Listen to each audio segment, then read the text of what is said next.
할렐루야. 하나님은 살아계십니다. 우리에게 오늘도 복 주시길 원하시고 늘 동행하시면서 우리에게 큰 희망을 주신 하나님, 그 하나님과 늘 동행하시며 평안과 위로를, 안식을 누리시기를 예수님의 이름으로 축원해 드립니다. 오늘 교회 오실 때 여러분 어떻게 걸어오셨습니까? 차 타고 오셨습니까? 우리가 교회 들어올 때 보면 이제 에버랜드에 차들이 많이 들어올 것 같아요. 그러면 어떤 차는 에버랜드 주차장으로 가고, 어떤 차는 이렇게 로타리를 돌아서 다른 동네로 가고, 여러분들은 로타리를 돌아서 교회로 들어왔고, 똑같은 시간에 어떤 사람은 놀이동산에 가 있고, 어떤 사람은 다른 곳에 가 있고, 또 우리는 교회에 와 있고. 어떤 사람이 하나님이 기뻐하실까요? 어떤 사람을 하나님께서 복 주실까요? 옆 사람에게 축복하겠습니다. 당신은 하나님의 복된 사람입니다. 시작. 한 번 더 하겠습니다. 하나님 당신에게 복 줄 것 같아요. 시작. 그렇잖아요. 여러분, 똑같은 길을 지나왔어요. 우리 인생길도 마찬가지입니다. 그죠? 똑같은 대로를 지나왔는데 어떤 사람은 놀이동산으로 갔고, 어떤 사람은 교회 왔잖아요. 인생도 마찬가지예요. 똑같은 사람, 똑같은 인생길을 걷고 있는 것 같지만 어떤 사람은 넓은 길, 편안한 길로 갑니다. 거기는 생명이 없는 길이에요. 그러나 구원의 길은 좁아요. 협착해요. 찾는 이가 적다라고 말씀하셨어요. 그런데 그 길을 가보면 어떻게 해요? 거기는 구원의 길, 생명의 길이라는 거예요. 똑같은 인생을 살고 있으면서 말이죠. 그렇기 때문에 우리는 복 있는 사람인 거예요. 아멘. 예수님의 제자들, 예수님께서 승천하시면서 기다리라, 약속하신 것을 기다리라 말씀하셨습니다. 49일, 50일을 기다렸습니다. 오순절에 성령이 충만하게 임하셨습니다. 그래서 각 나라의 말로, 고린도서에 나오는 또 다른 방언이 아니라 외국어의 방언으로 그들이 말하기 시작했죠. 하나님의 크신 일, 하나님의 하신 놀라운 일들을 그들은 말하기 시작했어요. 그렇게 예수님을 믿었고, 예수님 믿는 사람들이 모여서 교회가 시작되었고, 그 초대교회가 점점 발전해서 지금 우리들의 교회가 되었습니다.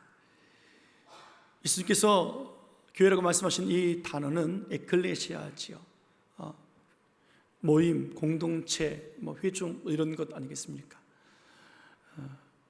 그러나 이 교회는 사람들이 모여 있다고 해서 사람들의 모임이 아니라 성령께서 만드신 곳이에요. 성령님의 부르심 받아서 모인 사람들의 모임인 거예요. 하나님이 세우신 이 교회이기 때문에 교회는 하나님의 목적을 이루며 살아갈 필요가 있습니다. 세상이 어렵고 힘들고 또 교회 타락이 있을 때마다 사람들이 외쳤던 말들이 있습니다. 초대교회로 돌아가자라는 말이에요. 본질로 돌아가자라고 이야기를 합니다. 예수께서도 계시록 2장에 예배소 교회를 향하여 말씀하신 말씀이 있지 않습니까? 그들이 하나님을 잘 섬겼으나 그렇지 못했던 그들을 향해서 너희가 첫사랑을 버렸다라고 말씀하십니다. 어디서 그것을 떨어뜨렸는지 생각해 보라 하시면서 회개하여 처음 행위를 또 가지라라고 말씀하셨습니다. 맞습니다. 초대교회로 돌아가야 하고 첫사랑을 우리는 다시 생각해야만 합니다. 그러면 초대교회가 무엇인가? 과연 교회의 본질이 무엇이었을까? 그것을 알아야 돌아갈 것 아니겠냐고요. 오늘 본문 말씀 보겠습니다. 46절 함께 읽겠습니다. 초대교회가 어떤 교회였을까? 시작. 날마다 마음을 같이하여 성전에 모이기를 힘쓰고 집에서 떡을 떼며 기쁨과 순전한 마음으로 음식을 먹고. 초대교회는 하나님의 사랑을, 예수님의 사랑을 받은 사람들이에요. 예수님 믿은 사람들이죠. 예수님과 함께 있었던 사람들이에요. 성령 받은 사람들이에요. 그들은 날마다 마음을 같이 했던 사람들입니다. 초대교회 성도들은 성전에 모이기 시작했습니다. 성전의 프로그램이 좋아서가 아니에요. 성전에 가면 나에게 어떤 유익이 있어서가 아니에요. 성전에서 어떤 이익된 목적이 있기 때문에 나간 것이 아니었습니다. 그럼에도 불구하고 그들은 같은 마음으로 성전에 모이기 시작했습니다. 그들의 환경은 너무 힘들었어요. 요즘 경제적으로 어렵다고 말하지만 이 당시 생각해보면 우리는 세 마리 피 라는 말이 맞을까요? 상상도 할 수 없는 어려움 속에 살았지요. 유대인들의 핍박이 얼마나 컸습니까? 예수님 십자가에 못 박아 죽이고 그들은 세상을 다 가둔 사람들의 삶 속에 예수 믿는 사람들이 살아야 되잖아요. 예수 믿는다는 말을 할 수 없을 만큼 그들에게 어려움이 있지 않습니까? 십자가에 죽은 예수라고 하는 그 죄인을 믿는다고 한다면 유대교 속에서 같이 생활할 수 없는 거예요. 퇴출당하지요. 회당에서 가르침 받지 못합니다. 직장을 잃어요. 장사를 하지 못해요. 지금처럼 경제가 어려운 것이 아니라 경제가 바닥이 났단 말이에요. 이웃과 함께 지낼 수 없는 상황까지 벌어집니다. 그러면 세상이 바뀌었습니까? 예수님이 죽고 부활하시고 승천하신 뒤에 바뀐 거 하나도 없어요. 여전히 예수님을 못 박았던 로마 군대, 여전히 그 나라는 회복되지 않은 채 있었습니다. 예수님을 팔았고 십자가 못 박아 죽이라고 그렇게 모함했던 종교 지도자들, 그들의 영향력은 여전히 컸습니다. 정치적으로 힘이 있었습니다. 그들이 가지고 있었던 악법과 전통과 그들의 모든 얽매기 쉬웠던, 힘들게 짐을 졌던 율법들은 여전히 있어요. 초대교회 성도들에게는 핍박이 점점 늘어날 수밖에 없습니다. 그런데도 오늘 예수님의 처음 사랑을 경험했던 그들 하나가 되었고 한 마음으로 성전에 모이기를 시작했다라는 거예요. 그들이 어디 모였다고요? 성전에 모였다고요. 여러분, 성전이 여전히 종교 지도자들이, 대제사장과 바리새인과 서기관들이 장악하고 있는 곳이에요. 그들이 제사 드리는 곳이란 말이에요. 그런데 그런 곳에 예수 믿는 사람들이 모이고 또 모였어요. 이게 초대교회의 시작이에요. 처음부터 다락방에 모였거나 처음부터 카타콤과 같은 불이나 산에 모인 것이 아니라 그들은 성전에 모였단 말이에요. 온갖 고난이 있고 핍박이 있고 손가락질 당하고 저주 소리를 듣는 그곳에 그들은 날마다 모였더라라는 거예요. 어떻게 그럴 수 있을까요? 여러분도 가능하시겠습니까? 나를 미워하고 나를 핍박하고 나를 괴롭게 만들고 내 직장을 빼앗고 우리 아이들 공부를 못하게 하는 그 무리 속에 들어가서 여러분들 생활할 수 있겠어요? 나를 왕따시키는 곳에 들어갈 수 있겠어요? 쉽지 않아요. 남의 얘기처럼 들리니까 그런가 보다 하지요. 초대교회로 돌아가자고요? 말은 쉽지요. 그런 곳에서 벗어나고 싶지 들어갈 사람이 어디 있겠냐고요. 그런 교회를 떠나고 싶지 그런 교회에 남아있을 사람이 누가 있겠냐고요. 그런데 초대교회 시작은 이렇게 시작됐다는 거예요.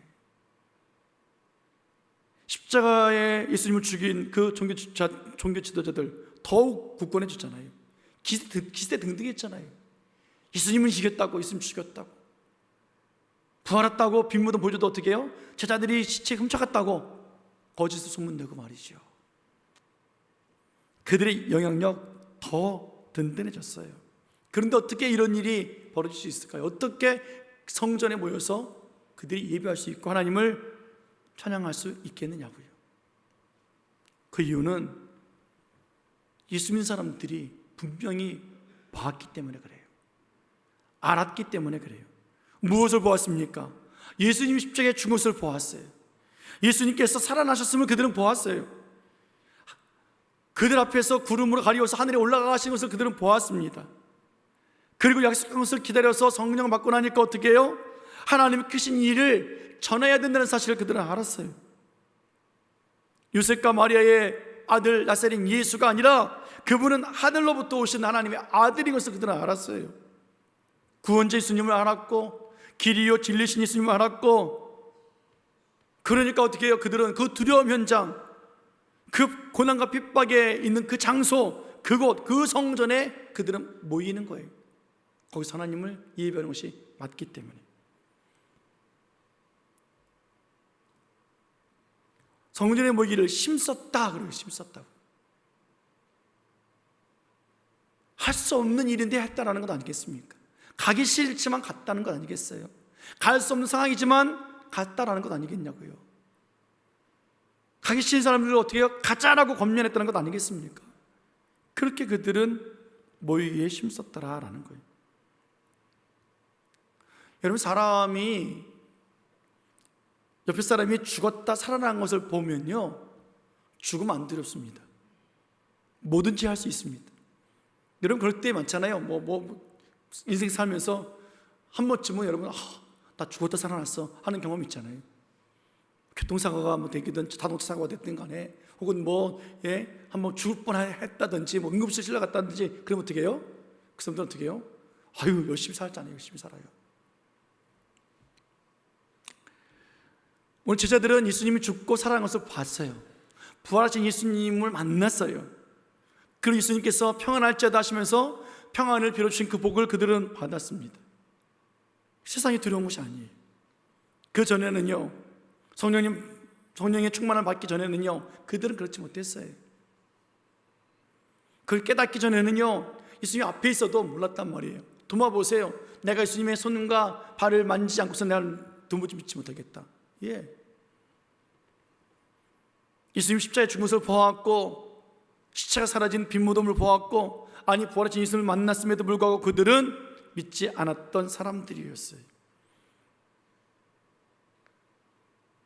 그래서 세상이 두려웠고, 종교 지도자들이 두려웠고, 유대인들의 협박과 핍박이 두려워서 문을 꽁꽁 걸어 잠갔던 그들이었습니다. 그런데 예수님이 오시고 성령님이 그들에게 임했을 때 그들은 능력받지 않아요. 두려울 대상이 유대인들이 아니었구나, 환경이 아니구나, 핍박이 아니구나, 걱정해야 할 것들은 그 눈에 보이는 것들이 아니었구나라는 것을 깨닫게 되어지고 나서 그들은 알게 됩니다. 내가 두려워할 존재는 하나님이시구나.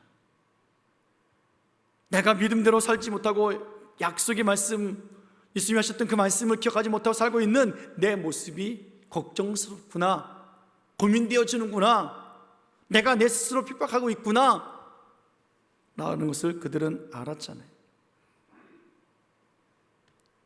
오히려 하나님을 피하고 떠나고 하는 자들에게 담대히 가서 복음을 전하는 것, 그것이 우리의 사명이구나 하는 것을 그들은 알았단 말이에요. 그래서 그들은 핍박이 있는 곳에, 환난이 있는 그곳에 오늘 성전에 모이기를 힘쓰고 있습니다. 예수님은 부활하셔서 제자들에게 오셔서 평안하라 말씀하시면서 이렇게 또 말씀해 주셨죠. 요한복음 20장 22절 말씀 보겠습니다. 같이 읽습니다. 시작. 이 말씀을 하시고 그들을 향하여서 숨을 내쉬며 이르시되 성령을 받으라. 아멘. 성령을 받으라. 우리 방송실에 있는 우리 형제 아주 참 칭찬받을 만해요. 다른 교회에서 제가 칭찬받았어요. 아니 목사님 말씀 전하면 바로바로 저 사막이 떠오르던데요. 칭찬합니다. 축복합니다. 사랑합니다. 이게 핫핫해지고 있네. 우린 그런 관계예요. 예수님께서 뭐예요? 벌벌 떨고 있는 그들에게 어떻게 해요? 성령 받으라. 책망하지 않으셨어요. 제자들은 각자 나름대로 하나님께 받은 은사들이 있었단 말이에요. 예수님과 함께 지내면서 자기들의 은사가 있었어요. 제자들로서 역할 감당 잘했고요. 그리고 각종 표적과 기사도 나타내 보였습니다. 그런데 성령 받으라고 말씀하시는 거예요. 막상 예수님을 잃어버리고 나서는 그들이 뭡니까? 자기들에게 주어졌던 일들을 하지 못했어요. 그렇구나. 내 힘으로 하는 것이 아니라 하나님의 힘으로 하는 것이었구나. 예수의 이름으로 하는 거였구나. 예수님이 나와 함께 계실 때는 할 수 있었는데 떠난 뒤라고 생각하니까 나는 아무것도 할 수 없었구나 라고 그들은 생각했단 말이에요. 성령이 충만하게 임했을 때 어떠했습니까? 권능받아서 성령의 능력으로 나가기 시작했어요. 한 번도 배워보지 못했던 그 언어가 입에서 터져 나오면서 하나님의 능력이구나. 그래서 그들은 뭐예요? 죽음도 두려워하지 아니했고 핍박도 고난도 피하지 아니하고 주님께서 평안할지어다 하신 것처럼 평화를 누리면서 나가 증인의 삶을 살게 되었다라는 거예요. 여러분, 우리 안에 하나님의 영이 계셔야 돼요. 내 안에 예수님이 계셔야 돼요. 그럴 때 우리는 무너지지 않습니다. 아멘. 그럴 때 우리는 쓰러지지 않아요. 아니, 쓰러져도 다시 일어날 수 있어요. 아멘. 이것을 체험한 자들이 모여서 예배한 것이 초대교회였잖아요. 하나님의 영, 진리의 영, 성령, 오늘 숨을 내쉬면서 성령 받으라 하셨던 그 예수님 하나님의 아들이 있는 자에게는 영생이 있어요. 여러분, 정말 생명은 귀하지 않습니까? 세상에 거 다 가졌을지라도, 명예와 부와 권세를 다 가졌다 할지라도 생명이 없으면 무슨 의미가 있어요? 여러분, 무덤에 가서 묘비를 보십시오. 얼마나 훌륭한 사람들이 많습니까? 한 나라를 흔들었고 한 시대를 흔들었던 사람들이 있지 않습니까? 그런데 그들이 지금 할 수 있는 것이 뭐가 있어요? 아무것도 없어요. 살아있는 그 생명이 중요하지. 오늘 제자들에게는 살아있는 예수님의 생명이 있습니다. 그들에게는 예수 그리스도의 영이 있습니다. 진리의 영이 있습니다. 성령님이 함께 계십니다. 하나님은 살아계신 하나님이셨습니다. 하나님이 사람을 흙으로 창조하시고 나서 그 흙으로 만든 그 사람의 코에 생기를 불어넣으셨잖아요. 호흡을 불어넣으셨어요. 생명을 불어넣어 주셨어요. 그래서 그가 생명이 되었더라 하고 말씀합니다. 세상이 두렵고 걱정스럽고 근심이 많은 삶을 살았던 제자들이었지만 성령이 임하고 나니까, 하나님의 영을 받고 나니까, 생명을 받고 나서 생명을 가지고 살아가는 그들은 어떻게 합니까? 예수님을 구원자로, 하나님의 아들로 믿는 그 믿음의 삶, 영생을 가지고 살아갔단 말이에요. 하나님의 말씀이 진리가 되어져서 생명의 능력으로 살아가는 제자들이 되었습니다. 그런 사람들이 모인 곳이 초대교회라는 거예요.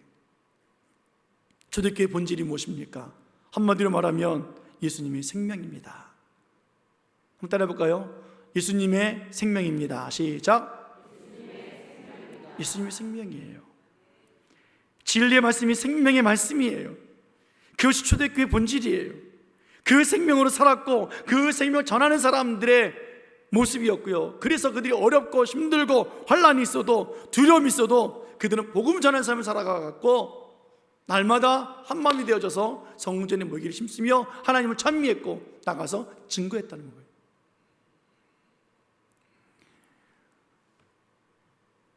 한국 교회에 많은 부흥하는 교회들이 있습니다. 그들의 것을 이렇게 리서치 하다 보면 이런 얘기를 많이 해요. 복음 외에는 모두 바꾸자, 그런 얘기도 하고요. 또 새롭게 떠오르는 교회들 받아보면 이런 이야기들 합니다. 교회가 더 이상 교회처럼 보이지 않는 교회를 세워야 한다. 재밌어요. 근데 그런 교회들도 부흥되어져요. 부흥되는 얘기는 저는 사람들이 많이 모인다는 이야기예요. 시대가 바뀌었으니까 건물을 바꿀 필요 있지요. 전통이 변화될 필요가 있습니다. 그 모임의 프로그램에 바꿀 필요가 있습니다. 그러나 정말로 교회가 더 이상 교회처럼 보이면 안 된다라고 말하는 그 말 안에 잃어버리지 말할 것이 있는데, 그것은 바로 생명이에요. 생명을 잊어버려서는 안 돼요.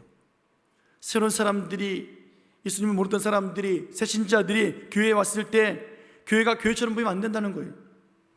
여러분, 그러면 우리 교회는 앞으로 부흥이 될까요, 안 될까요? 누가 봐도 딱 교회처럼 보이는데.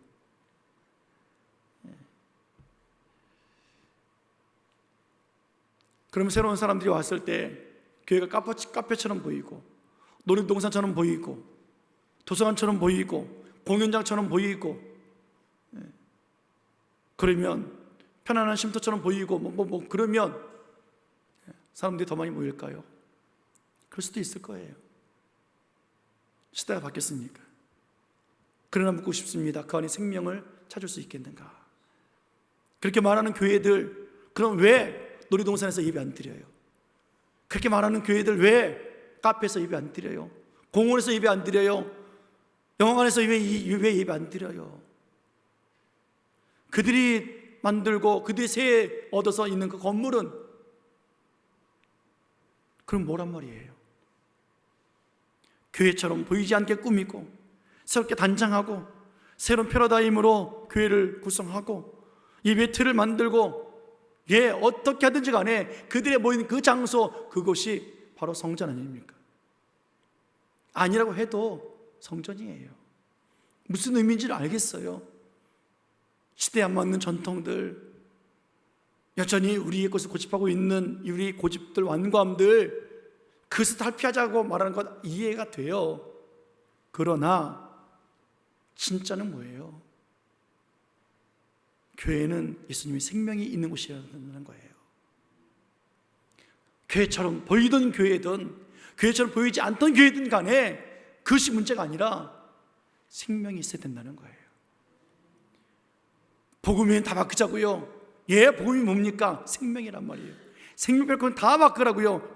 그러나 바꾸는 곳에 생명을 잃어버리면 안 된다는 거예요.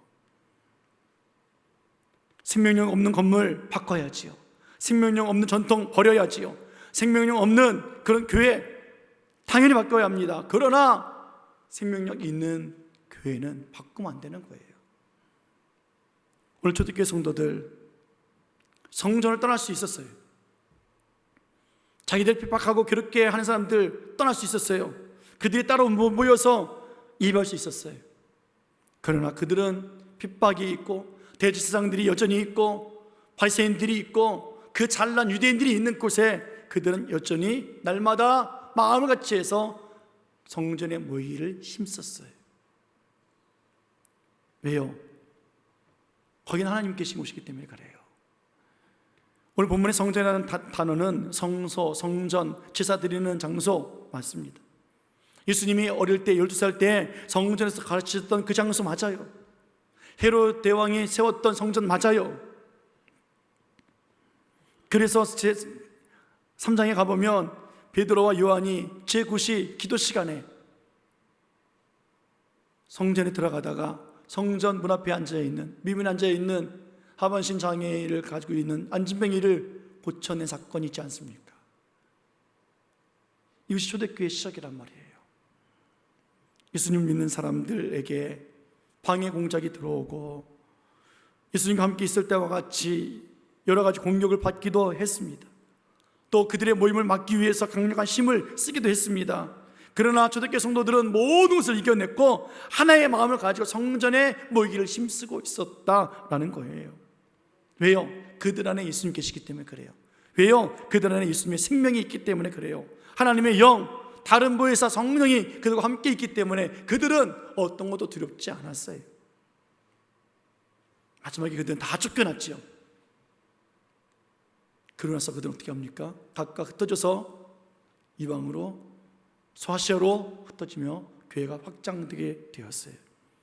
사랑하는 여러분, 우리도 마찬가지입니다. 우리가 모이는 이 공동체, 우리가 교회 나올 때 얼마나 교회를 나오지 못하게 하는 방해하는 요소들이 많습니까? 내 자신이 싫고 환경이 싫고 또 주변에서 함께하는 사람도 없고 보이지 않는 영적 세력은 여전히 나를 짓누르고 있고 죄는 나를 여전히 주장하고 있고 얼마나 많은 것들이 있습니까? 그럼에도 불구하고 우리가 그것에 하나 둘씩 내어주기 시작하면 오늘 초대교회 성도들과 같이 한 마음으로 성전에 모여 하나님을 찬미하고 집에서 떡을 떼며 교제할 수 없다는 것을 우리는 알아야 돼요. 우리 안에 하나님이 계셔야 된단 말이에요. 우리 교회도 한 분 두 분 스스로 빠져나가가지고 자리가 많이 비었어요. 그들 안에 생명이 있었으면 좋겠어요. 하나님 옮기시는 그런 자리였으면 좋겠어요. 그 생명이 나를 보호하시고요, 그 생명이 나를 보존하시고요, 그 하나님의 영이 우리를 승리케 하시는 거예요. 이게 초대교회 역사 아닙니까? 초대교회로 돌아가자고요, 본질로 돌아가자고요. 그 안에, 내 안에 예수 그리스도가 계실까? 내 안에 참된 본질이 있는가? 우리 생각해 봐야 하지 않습니까? 예수님 십자가 지시기 전에 요한복음 17장에 보면 마지막 기도를 드리십니다. 하나님 아버지, 내가 비옵기는 하시면서 3번을 간구하세요. 그들이 하나님의 것인 것을 알게 해달라고 기도하세요. 진리의 말씀, 생명의 말씀이 있어서 저들로 하여금 악에 빠지지 않고 보존시켜달라고 그렇게 간구하고 계세요. 그리고 하나님과 하나를 이루게 해달라고 기도하시는 그 예수님의 마지막 기도.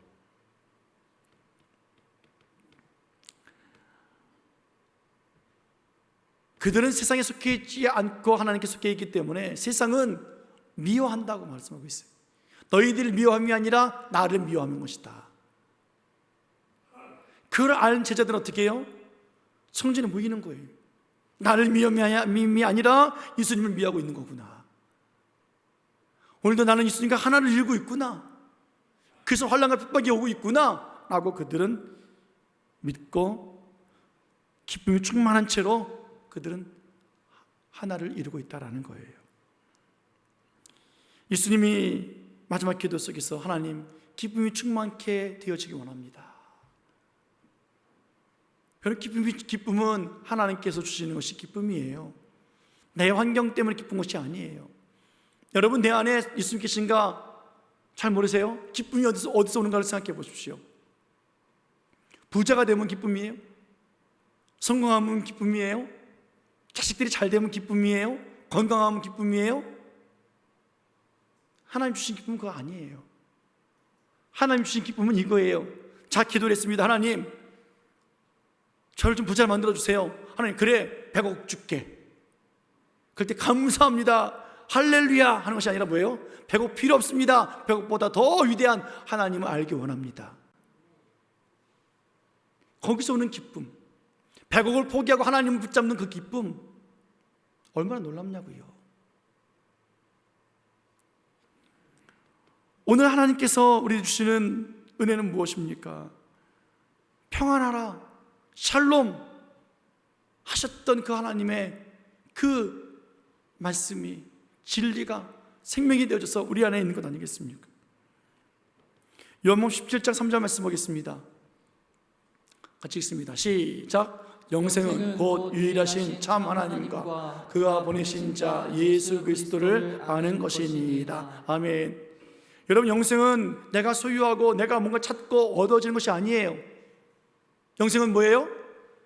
유일하신 참 하나님과 그가 보내신 예수 그리스도를 아는 거래요. 영생은 예수님을 아는 거예요. 우리가 영생 안으로 들어가는 거예요. 부자 청년이 예수님께 찾아왔습니다. 내가 율법을 다 지켰습니다. 선한 일 다 했습니다. 근데 영생을 얻기를 원합니다. 선생님, 무엇을 해야 영생을 얻을 수 있습니까? 예수님이 칭찬하셨잖아요. 잘했다, 잘 지켰구나. 근데 한 가지 부족한 것이 있다. 재산 다 팔아서 가난한 사람들에게 나눠주고 너는 나를 따라오라. 영생은 예수님 따라가는 거예요. 예수님 안에 들어가는 거예요. 예수님과 함께 가는 거예요. 예수님이 누구신가를 아는 거예요. 그랬더니 부자 청년이 어떻게 했어요? 영생 얻기를 포기했죠. 근심하며 돌아가요. 예수님 안에 있는 영생, 예수님을 믿고 따라가는 사람들에게 주어집니다. 예수님과 하나를 이루는 사람, 그 사람 영생 안에 들어간 사람이에요. 영생의 삶을 살아가는 사람이에요.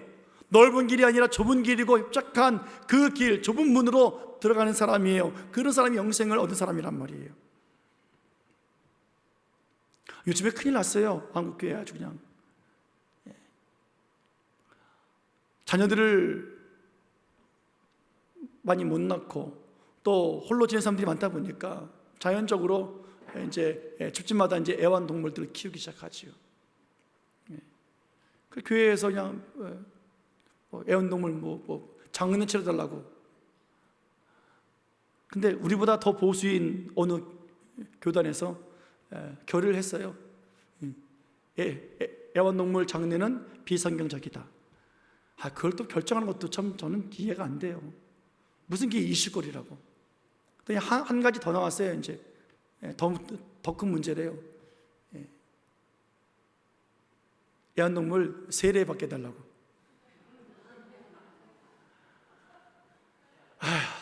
한숨입니다. 한숨.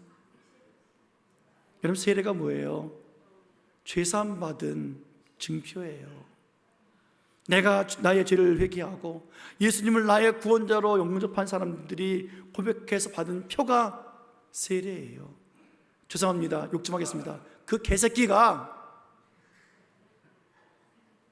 그 고양이 새끼가 무슨 회개를 하고 무슨 예수님을 영접하냐고요. 그런 동물에게 어떻게 증표를 주냐고요. 그것이 또 한국에 무슨 이슈가 되냐고요. 말도 안 되는 것이.